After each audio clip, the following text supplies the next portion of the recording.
Hello and welcome to What the F*** Just Happened Today, your essential guide to the daily shock and awe in national politics. I'm Joe Amditas. Let's get to it. It's Thursday, September 1st, 2022. Welcome to day 590. The wife of Supreme Court Justice Clarence Thomas pressed lawmakers to overturn Biden's 2020 victory in both Arizona and Wisconsin. It was previously reported that Virginia Ginny Thomas emailed 29 Arizona state lawmakers in November and December 2020, urging them to ignore Biden's popular vote victory and instead choose their own presidential electors. New emails, however, show that Thomas also urged at least two Republican lawmakers in Wisconsin, including the chair of the Senate Elections Committee, to overturn Biden's win. The January 6 committee asked Thomas to sit for a voluntary interview in June. At the time, Thomas said she can't wait to talk to the committee, but later said that she didn't believe there was sufficient basis for her to sit for an interview. Meanwhile, a federal judge ordered Lindsey Graham to testify before a grand jury investigating efforts to overturn Trump's election loss in Georgia. The judge, however, limited the scope of the questions that Graham could be asked to investigatory fact-finding that he conducted in phone calls made to state elections officials. It's the second time that the judge ruled that Graham must testify in the probe by Fulton County District Attorney Fani Willis, who intends to question Graham about two phone calls he made to Georgia Secretary of State Brad Raffensperger in the aftermath of the 2020 election. Meanwhile, Trump and the Mazars USA accounting firm agreed to turn over some key financial documents to the House Oversight and Reform Committee as part of its investigation into Trump's potential conflicts of interest and foreign financial ties. The deal ends Trump's years-long effort to prevent Congress from obtaining his private financial records from Mazars USA. In April 2019, the committee subpoenaed the company for financial information from Trump dating back 10 years. Moving on, 2021 was one of the hottest years on record, as the Earth saw record-high greenhouse gas concentrations, ocean heat, and sea level rise. This according to the annual State of the Climate Report.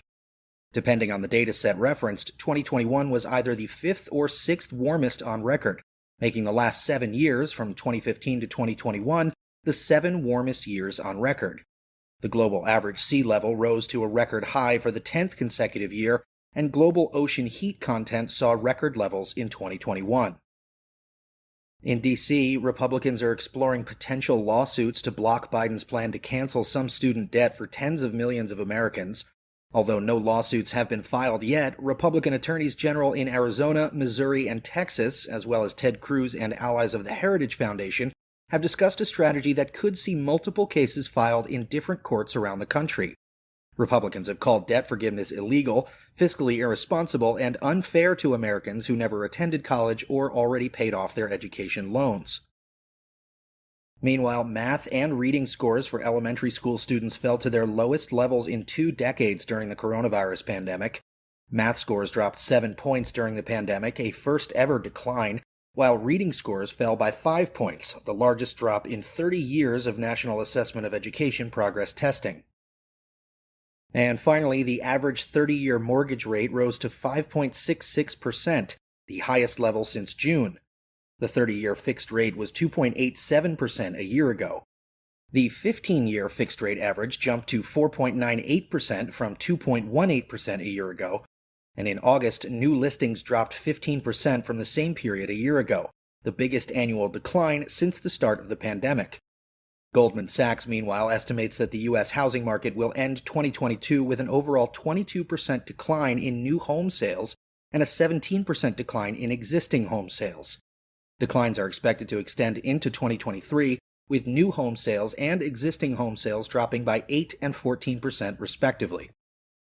And in the polls, NPR says 60% of voters in Texas say they support abortion being available in all or most cases, while 29% said abortion should not be available in most cases, and 11% said abortion shouldn't be available at all.